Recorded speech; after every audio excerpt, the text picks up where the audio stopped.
What happens when a comedy built on chaos ends in the most chaotic way possible? For 12 seasons, Two and a Half Men made millions laugh with outrageous jokes, awkward family moments, and unforgettable characters. But when the final episode aired, it didn't simply close the story. It shocked viewers, sparked debates online, and left fans wondering whether the show had just delivered the most daring sitcom ending ever. The story actually began long before the cameras rolled. In 2002, Chuck Lorre and Lee Aronson were discussing the struggles of a divorced friend raising his son while living with a wildly different sibling. That simple conversation turned into a powerful idea.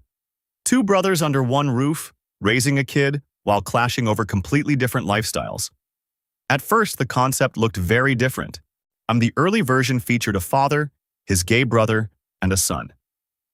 But network executives felt the premise might divide audiences, so the idea shifted into something clearer. A carefree bachelor, his uptight brother, and a child caught between them. That change became television gold. When the show premiered in 2003, it centered on Charlie Sheen playing Charlie Harper, a wealthy bachelor who wrote jingles, avoided responsibility, and lived in a Malibu beach house that seemed built for endless parties. Viewers were fascinated because the character felt both outrageous and strangely real. He was flawed, reckless, sometimes selfish, yet somehow charming enough that audiences kept coming back. By the 2008 to 2009 season, the show had reached its peak, drawing more than 15 million viewers each week. Sheen's popularity skyrocketed, and eventually he became the highest-paid actor on television, earning nearly $2 million per episode. From the outside, it looked like unstoppable success. But success can hide problems. Behind the scenes, tensions were growing. Conflicts between Sheen and Chuck Lorre became increasingly public. Production delays, personal struggles, and controversial interviews pushed the situation to a breaking point. In 2011, after months of chaos, Sheen was fired. It was one of the most shocking moments in modern television, a show built around its biggest star suddenly losing him overnight. Many people believed the series would collapse. Instead, something unexpected happened. Ashton Kutcher joined the cast as Walden Schmidt, a socially awkward billionaire trying to rebuild his life after divorce. The change created a completely different dynamic.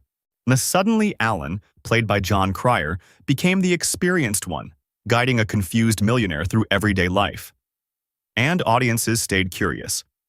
Then came the finale in 2015. The episode teased the return of Charlie Harper, building suspense across the entire story. Finally, a man resembling the character walked toward the famous beach house door. The bell rang, and just as the moment peaked, a grand piano fell from the sky. The scene lasted only seconds, but it instantly became one of television's most talked-about endings. Some viewers laughed, others were stunned. Was it a joke, a message, or simply the show's final reminder that life, like comedy, is unpredictable? Maybe that's the real lesson of Two and a Half Men. Even the biggest hits can change direction, lose their stars, and still survive. Because sometimes the chaos that nearly destroys a story is exactly what keeps people watching until the very end.